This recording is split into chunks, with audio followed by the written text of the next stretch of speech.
네, 안녕하세요. 곤조TV입니다. 오늘은 일본 레플리카 의류 브랜드에 대해서 개괄적으로 한번 설명을 한번 드릴 건데요. 요새 뭐 워크웨어나 아메카지나 뭐 아메리칸 캐주얼이나 뭐 이런 게 굉장히 힙하잖아요. 근데 이런 거는 굳이 따지자면 스타일링에 대한 분류이고, 이제 오늘 제가 말씀드리고자 하는 레플리카라는 이야기는 옷의 제작 방식, 옷을 어떻게 제작하는 데 있어서 어떤 식으로 접근하느냐에 대해 다른 이야기거든요. 그래서 이제 레플리카 방법으로 만든 옷들을 가지고 뭐 워크웨어, 아메카지, 뭐 아메리칸 캐주얼 이런 스타일링을 한다라고 보시면 됩니다. 네, 그러면 이제 레플리카 의류가 어떤 거냐라고 설명을 드리면, 그러니까 예전 의류들을 그대로 재현하는 겁니다.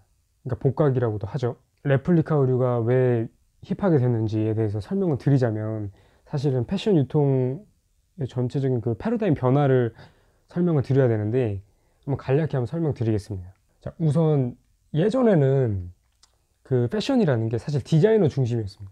그러니까 뭐 우리 샤넬이나 크리스찬 디올이나 에르메스 같은, 그러니까 최상위 계층들을 위한 아주 소규모 컬렉션, 이런 것들이 그냥 패션의 다였죠. 그러니까 그들만의 리그가 패션이었다면, 이제 조금씩 시대가 지나면서 어떤 그 전문 경영인 중심, 이게 뭐냐면 결국은 스파입니다. 그러니까 자라나 H&M, 뭐 유니클로 이런 거 같은, 그러니까 패스트 패션이라고도 하죠. 굉장히 좀 가성비가 좋고 대량 생산을 통해서 단가를 확 낮추는, 그 수요가 엄청 많게 하는 그런 어떤 패러다임이라고 보시면 되고, 그 다음에 요새 좀 많이 대두가 되는 게 마지막으로 이제 생산자 중심입니다. 이게 어떻게 만들어졌는지, 그러니까 어떤 소재로 만들어졌고 어떤 공법으로 만들어졌고 어떤 원단으로 만들어졌고, 이런 것들이 더 중요하다는 거죠. 자, 그러면 지금 시대는 그 생산자 중심이라는 패션 패러다임에 갇혀 있는데, 이게 그 레플리카 의류랑 무슨 상관이 있느냐 이렇게 반문할 수 있잖아요. 당연히 상관이 있죠. 왜냐면 레플리카 의류의 핵심 그 가치가 뭡니까? 그 시절의 의류를 얼마만큼 비슷하게 재현해냈는지가 그게 관건인 건데, 만약에 예를 들어서 2차 세계대전 때 입었던 군용 자켓을 레플리카 한다. 근데 디자이너 해석이 중요한가요? 이게 그 2차 세계대전 당시에 항공 자켓을 뭐 코코 샤넬이 만들었던, 크리스찬 디올이 만들었던, 뭘 만들었던, 어차피 답은 정해져 있는 거잖아요. 그걸 그대로 재현해내기만 하면 되는 거기 때문에. 두 번째로, 이거를 레플리카 하는데 뭐 대량 생산을 할 수 있을까요? 이거 대량 생산 절대 안 됩니다. 왜냐면은 굉장히 미세한 작업이고, 얼마만큼 비슷하게 재현해냈는지가 중요한 거지, 이걸 뭐 많이 만들고 가격을 낮추고 이거는 중요한 게 아닙니다. 그렇기 때문에 이것도 아니고 이것도 아니고 결국 이거란 겁니다.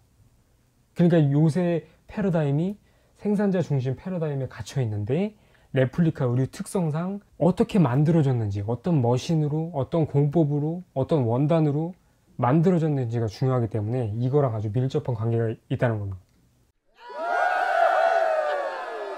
패션 패러다임의 변화를 보면 뭘 알 수 있냐면, 그 소비자들이 생각할 때 패션이 추상적인 가치에서 좀 더 현실적이고 되게 그 세밀한 잣대를 들이대게 된다는 거죠. 그러니까 예를 들어서 예전에는 뭐 샤넬 백이면은 무조건 예뻐, 에르메스 벨트면 무조건 멋있어, 뭐 이런 건데, 요새 시대는 그래서 왜 예쁘고 왜 멋있는 건지에 대한 답을 내릴 수 있어야 됩니다. 이거는 예를 들어서 이 벨트는 뭐 어떤 가죽, 영국산 가죽을 써서 뭐 멋있는 거고, 뭐 말가죽이냐 소가죽이냐, 뭐 베지터블 레더냐 크롬 레더냐, 그러니까 이런 것들에 대해서 그 비싸고 좋은 이유에 대해서 명백하게 어떤 그게 명시가 되어 있어야 이게 소비자로 하여금 아, 좋은 거구나, 비싼 거구나, 이렇게 알 수가 있다라는 겁니다. 그래서 이제 여러분들도 요새는 뭐 워크웨어냐 아메카지냐 아메리칸 캐주얼이냐 이런 스타일링에 대한 굉장히 이야기 많잖아요. 근데 이제 좀 근본적으로 봤을 때 옷 생산 방식에 대한 그런, 그러니까 레플리카에 대한 좀 개념을 한번 알고 계시면 이쪽 문화를 조금 더 재밌게 더 즐길 수가 있습니다. 그렇기 때문에 제가 이 컨텐츠를 준비한 거고요. 자, 이제 뭐 좀 서론이 굉장히 많이 길었는데 본 주제로 넘어와서 오늘 일본 레플리카 브랜드의 개요에 대해서 이제 설명을 드리겠습니다. 이제 큰 축을 보면 그 레플리카 브랜드는 청바지랑 밀리터리 이렇게 보시는 게 좀 러프하긴 하지만 이해가 쉬운데 오사카랑 오카야마, 도쿄 이렇게 중심으로 해서 이게 예전 청바지에 대한 레플리카 작업이 활발히 진행이 됐었고, 그 다음 다른 한편으로는 이 오카모토 히로시라는 사람이 있어요. 그러니까 일러스트레이터인데 이 사람이 이제 밀리터리 레플리카의 어떤 시초라고 보시면 되거든요. 근데 이 사람이 굉장히 이제 뭐 밀리터리 덕후라고 말할 수가 있는데, 이 사람이 어떤 식으로 밀리터리 레플리카를 시작을 했는지 조금 시계열적으로 나열을 한번 해보겠습니다. 그 1963년도에 대탈주라는 영화가 있어요.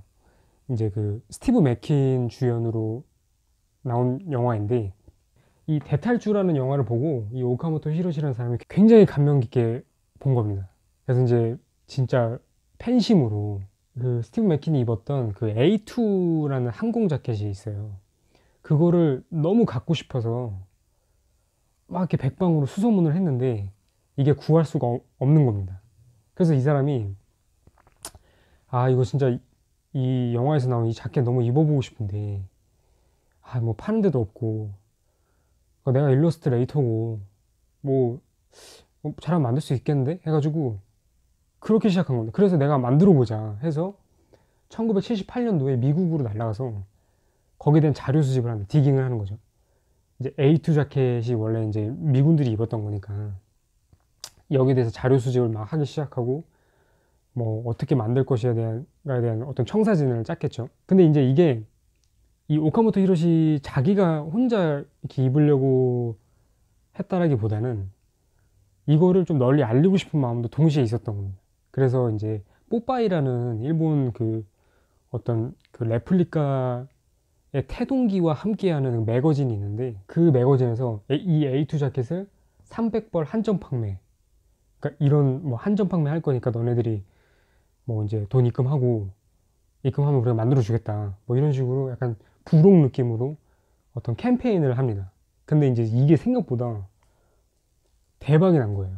그 당시에는 사실은 이 1980년대에서 90년대 사이 일본에서는 이제 레플리카 문화가 굉장히 성행을 했는데, 그런 기류 속에서 미군들이 입었던 A2 자켓을 갑자기 뽀빠이라는 매거진에서 막 판다고 하니까 엄청나게 진짜 뭐 일단 다 팔리는 거는 그거는 차치하더라도 굉장히 관심과 어떤 그런 것들이 집중됐다는 거죠. 그래서 이제 오카모토 히로시가 생각을 한 게 차라리 그냥 이렇게 부록으로 하지 말고 그냥 브랜드 만들어 보자.